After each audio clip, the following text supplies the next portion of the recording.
Yeah. Yay! Okay, well, fantastic. I'm gonna do a tiny bit of maintenance, all you wonderful people who may or may not still be on the YouTube. I'm gonna do a tiny bit of technical maintenance while we get back to introductions. Megan Burke, could you introduce yourself really quick? Hello, my name is Megan Burke. I played the cello, but ironically, I did not play the cello on this record. I played the voice. I sang on track 6. And my fun fact is that I have twin little boys. Oh, very fun. Oh, yeah. All right, who's next?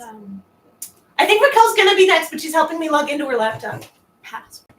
That could be a fun fact. Yeah, that is. I think we all learned her. Okay, Raquel, who are you? I'm a friend. My fun fact is most of the clothing that I wear these days are either from Lainey or from Angelica Negron. And today we're sporting an Angelica Negron sweater. So those are my fun facts. And fun fact is I can juggle. Yay! Woo! Hi, my name is Joe Bergen. I played drum set, right, on this album? Yes. You totally did. And a fun fact, I can actually do a great, I don't know if it's an impersonation, but I can mimic the sound of a bassoon. And if you listen very carefully on the album, if you listen to it in reverse, you probably won't hear it, but you can maybe imagine what that might sound like. It just sounds something like this.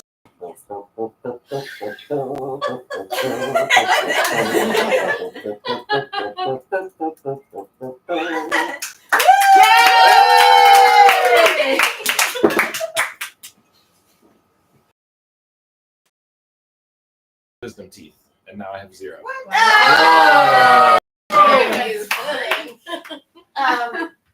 Where's the Usher Narvison? There's the Usher Narvison. What's your fun fact? Hi, I'm Yasha Narvison. I mixed and mastered the album, this album.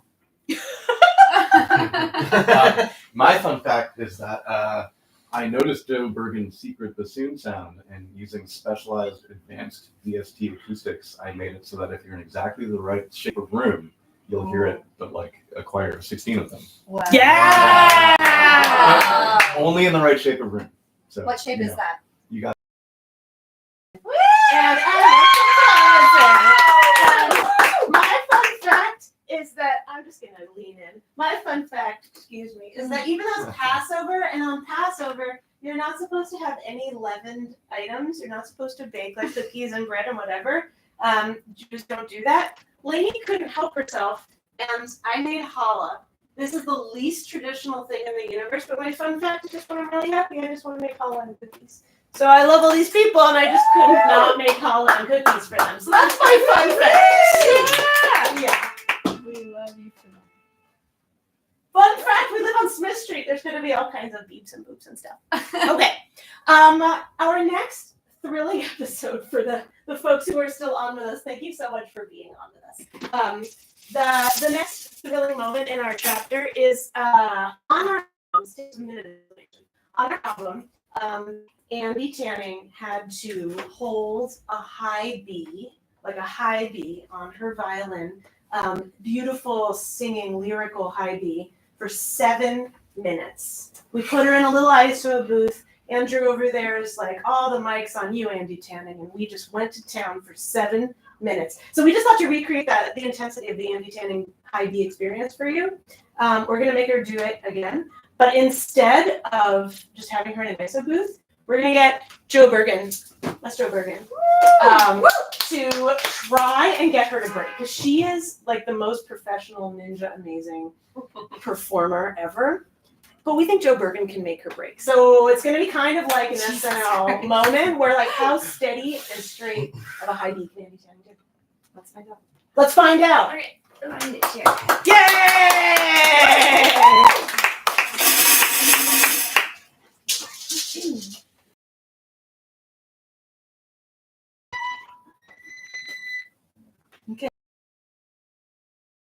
Do you want to do one? Yep, I'll Um, find. I'll start back here, and then I'll be more imposing. As- Okay, I can as- smile, right? What's breaking? Laughing or being I think unable to play? Being unable to Being play unable the to high play. B steadily.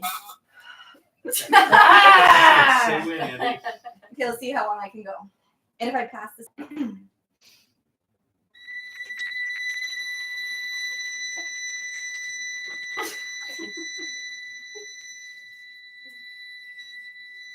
Hey, Andy. Andy. Why did the prophet refuse to dine with the angel, Andy?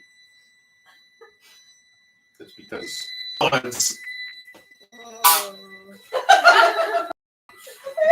Hey, Andy.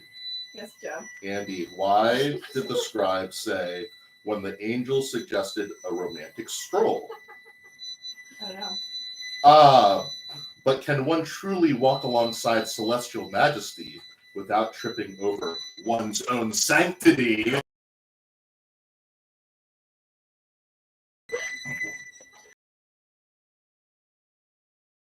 What did the date with the angel conclude? With celestial sighs and a parting blessing that lingered like dew upon the soul. Wow, you're a machine. Hey, Andy, Yes, do you remember that one time in Alaska when I was playing percussion and then it fell on the ground?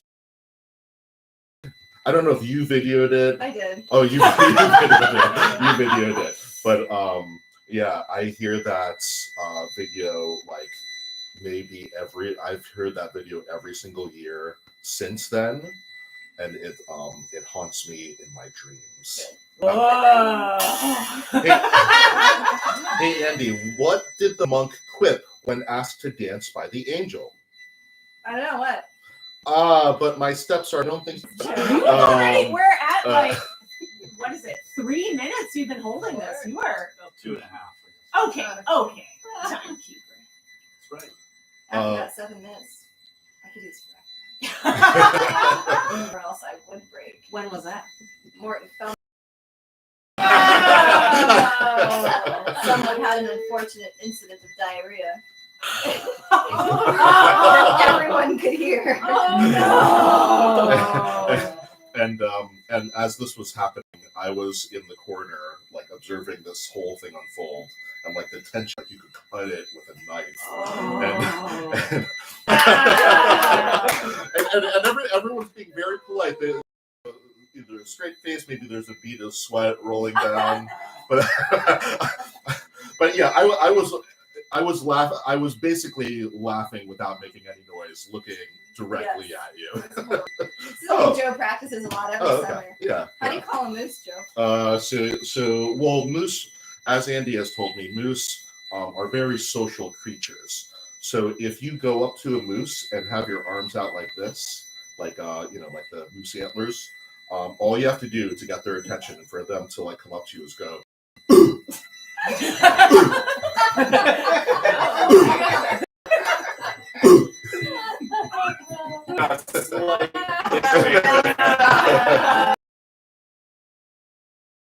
Andy is immovable in pitch. Any challengers? Yeah. Any challengers?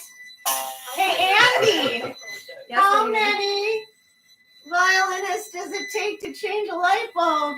I don't know, lady. How many? You're back. Jesus Christ. Yeah, What do you call a cross between a flute and a beat? But I don't think I'm the first person to make that up. What about the knock knock joke? Oh yeah, this is a good one. We can all join on in this one. Knock knock. Who's there? Knock knock.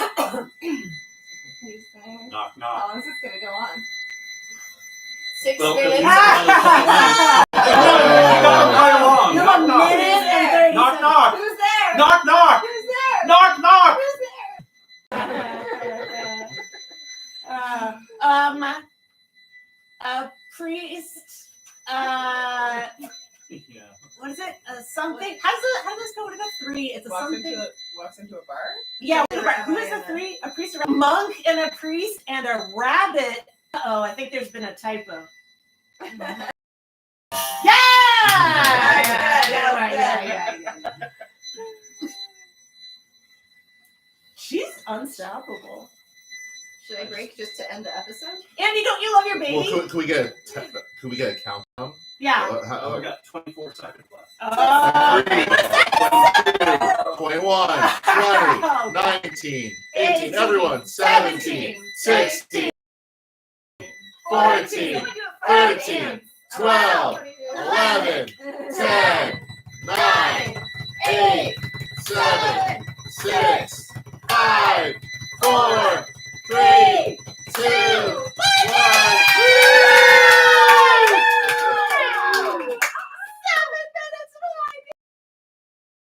Okay, extreme close up of these fingers. Okay. Look at that. That's gross. If you liked that, you're gonna love track 3 on the album where Charlotte Mundis sings like the amazing, weird, unearthly angel creature who comes to Earth to start a new, we don't really understand it, race of angel-human hybrid babies. Not making this up. Okay, the next up in our weird variety show of a YouTube spectacular, we have a segment we're gonna call Ask a Rabbi. Is that a typo too? Is it a rabbit coming? Is a rabbit? I don't know. I wonder if there are any rabbis just like in the house, just kind of around. I don't know. It's hard to say. Rabbis are everywhere. Sivan, take a look! Ah! Okay, everyone, this is Sivan. Hi. This is an incredible honor for us. We here at Laney's Apartment Enterprises for this amazing live stream are joined by the soon-to-be new rabbi of Central Synagogue. This amazing person showed me a lot of fabulous things about Torah, and I'm not saying like the music got influenced exactly because of her, but it didn't not get influenced because of her. So here she is, Sivan. We're gonna have Ask a Rabbi. But Sivan, do you want to say anything? Do you want to say hi to the people? I'm gonna put you where the microphone is because your head will be real small, but we can hear you talk. And that's the important, moving the Seder plate. I'll show you my Seder plate at the end. It's laughable but jolly. Okay. Can you you can't really see your face in the YouTube land. But that's a Yeah, bring the computer. I'm gonna bring you a little closer. This is so profesh, guys. You can kind of. You can sort of see her head. Yeah. Okay. Sivan, do you want to just like tell us a little moment about yourself? Well, first of all, I want to say Mazal Tov to you and the band on the album release. It's so important that people be making a new midrash, right? Our tradition is ever unfolding, and we don't want to leave it stagnant in the past. So I'm so grateful for the work that you've put in on this album. What I want to say about me is 1 week from today, I will be working as a rabbi. Yay! It's being a creative midrash, right? I come to the rabbinate having been a poet and a professor of poetry, and I really love to lift up the stories that people know a little bit less about. So I appreciated some of the texts that you brought into this album and how you're centering some things that maybe we aren't like hearing on a Friday night in synagogue or on the on a Saturday morning or in Hebrew school. Oh, thank you. That means a lot to me. I have grown up with different like fragments of text and Torah and stuff in my head, and I picked these bits just because I thought they were interesting, not even knowing how prevalent they were in people's thinking and practices. So it means a lot that you liked my choices. Thanks, buddy. Okay, well, I'm gonna say you out there in the internet land, if you have a question, pop it in those comments and I'll check in a moment. But first, I've got a quick question. My quick question is, so this Seder plate, oh, look at this Seder plate. So first off, Wait, tell me about that egg. Okay, so the egg, I have a real aversion to eggs. Like, I just hate being around eggs. So one year I got a wooden egg. Like, this is just a wooden thing in the shape of an egg. And I just really like this color. So I painted it blue. But I love it. It's beautiful. Okay. There, can you see? That's not an egg, but it's supposed to be an egg. Okay, this is parsley. It's just parsley. Yeah, okay. This is gluten-free matzah. You know, pretty tradish. Gluten-free. It's tasty. Okay, we couldn't actually find horseradish at our place, but look, it's like, oh, we got some horseradish. Yeah, that's great. Okay, and then this is my question. My question for you is, so we are not vegan. I'm not vegan, but we don't have a lamb bone and we don't really cook meat in the house. So this is a branch that a friend of mine brought from LA. Sean Fryer, the composer, brought this branch from the fires in LA. And this is, for some reason for me, this is the vegetarian Seder plate. Yeah, so the lamb bone is on the Seder plate because when the 10th plague happened, which we should just name is a horrific plague, and we should all be questioning it and having a lot of problems with it, that the households of the Jews were spared from the death of the firstborn son by smearing their doorways with lamb's blood. And so the lamb bone is there to remind us of actually what Passover is named after, the idea that God passes over the households that are Jewish with this plague. I think it's actually pretty common today for people not to have a lamb bone on their Seder plate for a variety of reasons, vegetarian or otherwise. And I love the idea of a branch from a fire in Los Angeles because it's remembering sacrifice and trauma and things like, you know, biblical things that people have suffered, and so it has a kind of resonance. I was at a Seder on Monday night where the lamb's bone was replaced by a beet because beets are, you know, blood red on the inside. Wow. Like blood. That's actually really intense. Holy crap. Yeah, and of course, like, you know, if you're a vegetarian, what you put on your plate is questioning that in the first place, and what is it that you actually want to bring into your Seder as you're remembering collective trauma in this moment. Okay, well, I love that, and I will now feel happy for that branch. Thanks, Sean Fryer, for that branch. A lot of, you know, sticky bits, Laura. So if you have, last question I have really is, Leviticus seems to be really mad about wearing wool and linen together, like just the same mad as, you know, hurting someone else or having sex in a way that's unclean. It's the same. Can you tell us a little background on that, or do you have ideas about that? Yeah, so first of all, I want to say it's really important about rabbis, which I said to you on the phone when we talked before this live stream, which is that rabbis are not people who know everything by any stretch of the imagination, right? Like, I've just finished 5 years of rabbinical school. And you know, I know like more than your average Jew, but I don't know everything. And rabbis, instead of being people who know it all, are people who know where to look and where to find the answers. So in anticipation of this question, I phoned a friend. I asked a friend of mine who is always talking about shatnez. Shatnez is something that's forbidden because you've mixed the linen and the wool together. The word for that mixture is shatnez. And by the way, if you have one wool sweater and one linen coat, you're fine. If you can't weave them together. I didn't know that. I think of it like mate. Good to know. Okay. So, soon-to-be rabbi, also being ordained a week from today, soon-to-be Rabbi Jack Sharon, who's always talking about shatnez. I was like, why? Why the wool? Why the prohibition against the wool and the linen? And he said, listen, it's in the Bible, and there are 2 categories of things that are forbidden in the Bible from the perspective of the rabbis, like the original teachers and interpreters of our biblical text. One are things that are forbidden and they make sense, right? Like, thou shalt not kill. Right, that makes sense. Everybody understands that. Nobody's going to be asking, why is that a prohibition? And then there's a category of things that are prohibited and they don't make any sense, and we don't know why, and neither do the rabbis, and so their response is because the Torah says so. Like, it's like when a kid asks a parent, like, can I do something? And the parent's like, no, and the kid's like, why? And you're like, because I said so. Oh, that's so deeply unsatisfying. About why it might be, we simply don't have any logical traditional sense, and it's just accepted by the rabbis because it's prohibited in the Bible. Now I have a question.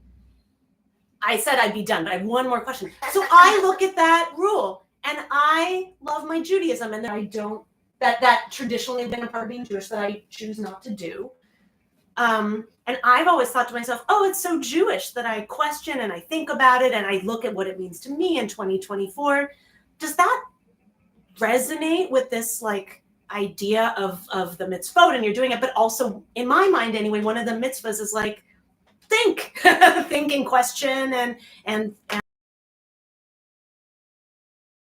Yeah, so it really depends on what stream of Judaism yes. you're living your life in, right? If you're an ultra-Orthodox Jew, then you are going to do your best to keep as many of the mitzvot as possible, right? There are 613 commandments, and if you are an Orthodox Jew, you try to live your life according to those 613 commandments. That being said, I will tell you, if anyone ever tells you to keep 100% of the commandments, call bullshit on them. Wrong. No one person is capable of keeping all 613 commandments. First of all, there's a whole bunch of the commandments that only apply to the temple. And since the temple has been destroyed, there's just a whole section of commandments that you cannot keep because the temple doesn't exist anymore. Then there's a whole bunch of commandments that are gendered and that only apply to men. And so if you are not a man, you are not keeping those commandments. So even people who live according to the mitzvot are still not keeping all of that, right? Just like, and that should actually help us to orient ourselves to the commandments and understand that even traditionalists know that there are those who do and those. And Reform Judaism does not have the same relationship to halakha, to Jewish law, or to the mitzvot, to keeping the commandments, as Orthodox Judaism does. They're like on two different ends of the spectrum, right? And really what separates them is how Jewish you are, right? Like people are always like, oh, I'm a bad Jew if they're like a very liberal Jew. Like, no. This is not a spectrum of how good your Judaism is, right? This is a spectrum of your relationship to following Jewish law and to observing the commandments. So on the Orthodox end of the spectrum, they try to observe as many as they can. And on the Reform end of the spectrum, the idea is informed choice. Know everything, know what the laws are, and then choose to obligate yourself only to those which are meaningful for you.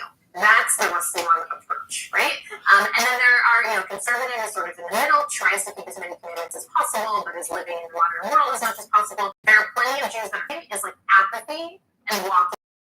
Having curiosity about it, not being interested, deciding that because synagogue isn't for you, Judaism isn't for you, right? Like that I would tell people to avoid. But if your Judaism is home-based, if all you do is have a Seder or have friends over for a Friday night, like great, they're doing Judaism right. Oh, wait. There's so many different streams going on at the same time.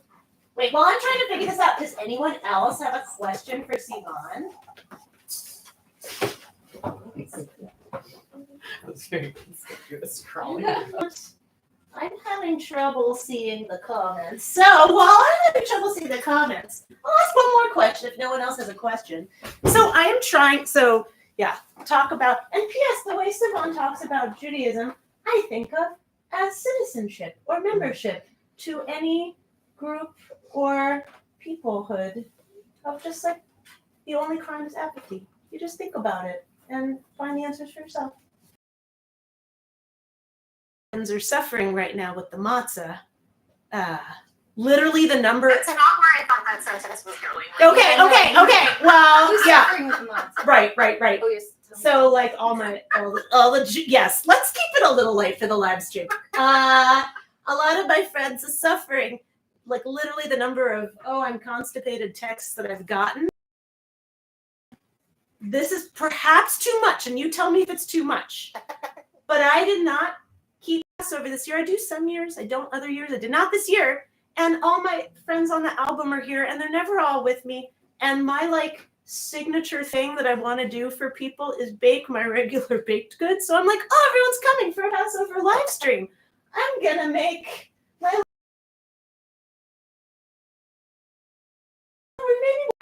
Is there any way, any Jewish cool inspiration way that I can have a chametz of love, like it's the last day of Pesach, it's the last day, and is there anything that I can do where I could be like, this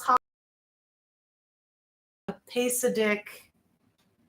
What can I do? Help me out. I think you're going to be hard pressed to get to a place where you can argue that challah is kosher for Pesach. I think that's Okay. really not the way. That's not the way to go. Okay. Which is not to say like don't have the challah. Like let's talk about what it means to to Yes. not be kosher for Pesach. Yes. Right. First of all, I hope everybody knows about Maluna. Do you know about Maluna? Celebration that happens the first night of Passover, where you eat all the baked goods. It's like you celebrate that Passover is over by having like a big cookie baking celebration. So like just so you know, for next year, then you want to like start the day after Passover that you can have your friends over for a minute. Oh! Wait, the audio's a little weird. Did you tell me the word again? Mamuna? Mamuna. Yes, yes. This is my new favorite holiday. Yes, absolutely. And then I will say, like, if you are a person who doesn't keep kosher for Pesach, right? Like, if you're like, that's not meaningful for me, I think like that's the place to start, right? Like, is to know that we're only supposed to eat unleavened bread during Passover, and then, like, once you're informed about that, then to make a decision about whether or not keeping that particular mitzvah is meaningful to you, Yeah. right?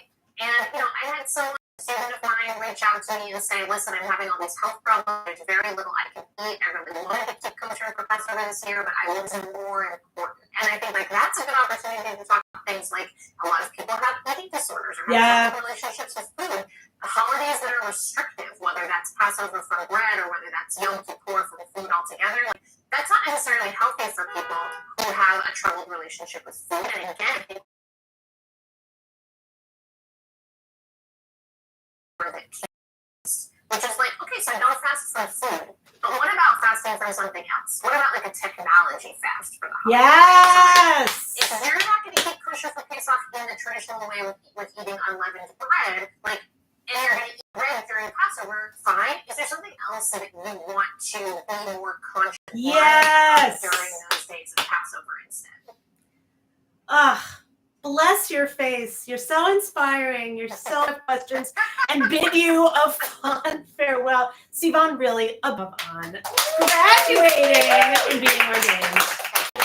Mwah. Have so much fun and thank you for having me. The band says bye. Bye, Sivan. Bye. Good Pesach. All right. Well, folks, we're wrapping up here. I think we're going to go to the big finale now. If you enjoyed what Sivan had to say, consider joining Central. It's a small apartment, okay? It's not a big apartment. We are going to perform some of Here I Am for you. I put this in quotes because and when I say we, I mean I sprung this on the band like a couple days ago. I was like, what is this live stream going to be? I don't know. A show, we lost a venue, and we couldn't get a new venue. Oh, yay. So we want to celebrate. Badass has played like the biggest rock stars on the planet. It got recorded. It got mixed like a gem. We got to celebrate. So we decided like 2 days ago that we're going to do this, and we've had pretty much 5 minutes of rehearsal right for the live stream. So here we go. You're going to get So Fresh, what would be track 7 on your album, performed expertly by Martha Kluver, Melissa Hughes, Caroline Shaw, 3 amazing badasses, none of whom are here, but all 3 of whom do this like a champ. Rather than that, you're going to get the Here I Am band in our apartment, basically sight reading this piece that has a meter change every bar. Pretty much. I really am. I'm so grateful for people, but I don't know, like my family and my friends who've like been texting me about the album and have listened to the album. And I thought I was working on it for 15 years, but I realized recently I've been working. So that's weird. So this album is, it could drive. This album could drive and vote. Go vote! Okay, here we go. Here I am, bands. Yay! All right. This is happening. You gonna cue us up here? I'll do my We need it, okay? Isn't it a me? Yeah, but Oh, for you. D? You can't sing with your mouth full.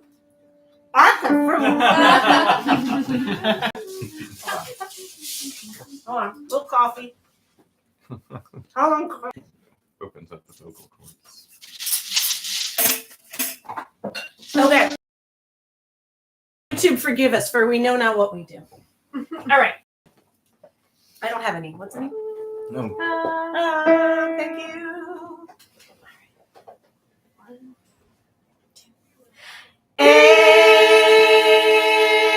Abraham came forward and will you sweep away the innocent along with the guilty? What if there should be 50 innocent within the city? Will you then wipe out the place and not forget it for the sake of the innocent 50 in it?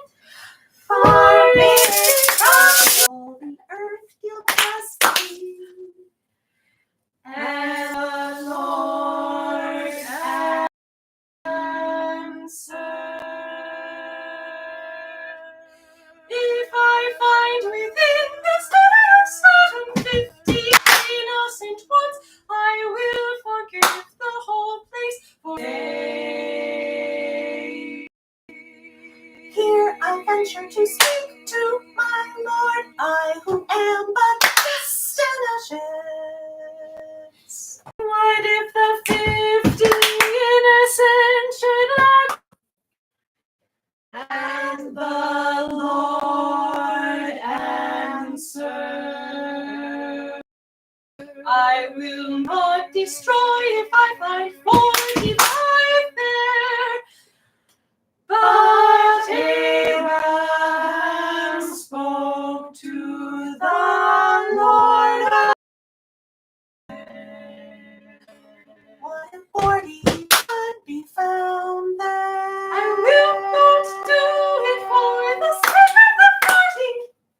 Let not my Lord be angry if I go on. What if 30 should be found there? 40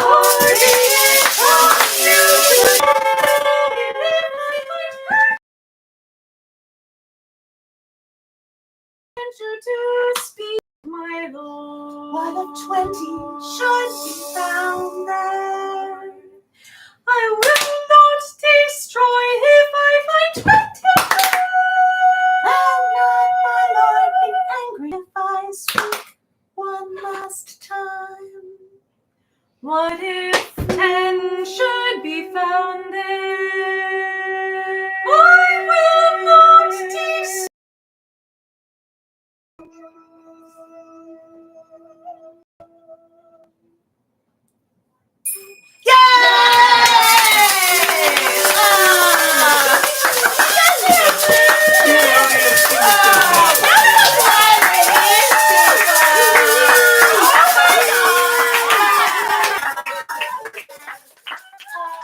Okay, well, everyone in the internet,